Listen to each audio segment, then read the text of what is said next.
আসসালামু আলাইকুম। 2025 সালের এসএসসি ফল প্রত্যাশী শিক্ষার্থী বন্ধুরা, তোমাদের জন্য আজকে এই ভিডিও। তোমরা শেষ পর্যন্ত ভিডিওটা দেখো, তাহলে দেখতে পারবা তোমরা তোমাদের ফলাফল কীভাবে দেখতে পারবা। তোমরা দুইটি উপায়ে ফলাফল দেখতে পারবে, একটা হচ্ছে অনলাইনে এবং এসএমএসের মাধ্যমে ফলাফল দেখার নিয়ম দুইটা আমি বলে দিচ্ছি এবং ডিসক্রিপশনে লিঙ্ক থাকবে, তোমরা সেখান থেকে গিয়েও সরাসরি ইনফরমেশন দিয়ে তোমরা তোমাদের রেজাল্ট দেখতে পারবা। তাহলে চলো দেখি আমরা কীভাবে রেজাল্ট দেখা যাবে।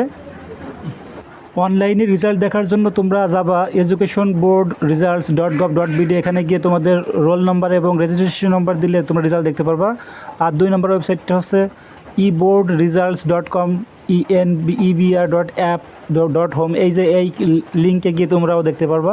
এছাড়া এসএমএসের মাধ্যমে ফলাফল দেখার নিয়মটা হচ্ছে সবচেয়ে সহজে এসএসসির রোল জানা যাবে এসএমএসের মাধ্যমে। এক্ষেত্রে মোবাইলের মেসেজ অপশনে গিয়ে এসএসসি লিখে স্পেস দিয়ে ইংরেজিতে বোর্ডের প্রথম 3 অক্ষর লিখে স্পেস দিয়ে রোল নম্বর দিতে হবে। এরপরে স্পেস দিয়ে পরীক্ষার বছর লিখে 16 দিয়ে 3টা 22 মানে 3টা 2 নম্বরে পাঠাতে হবে। উদাহরণ দিচ্ছে এই যে একটা দেখো, এসএসসি ডিএইচএ, তারপর হচ্ছে তোমার রোল, তারপর হচ্ছে ইয়ার মানে 2025 ফিরতি মেসেজে ফলাফল জানিয়ে দেওয়া হবে।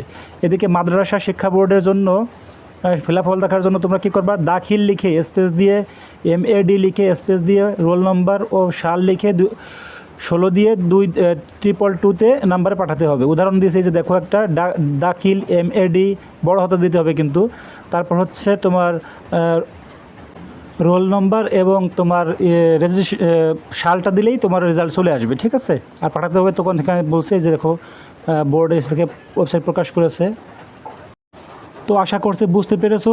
আর কারো যদি রোল নাম্বার রেজাল্ট লাগে তাহলে তারা তোমরা কমেন্টে করো, আমাকে রোল নাম্বার দিয়ে দাও এবং বোর্ড লিখে দাও, ইনফরমেশনগুলো দাও, তাহলে আমি তোমাদের রেজাল্ট দেখে দিব, ঠিক আছে। তাহলে আজ আর নয়, আল্লাহ হাফেজ। পরবর্তী ভিডিওর জন্য চ্যানেলটি সাবস্ক্রাইব করে রাখো।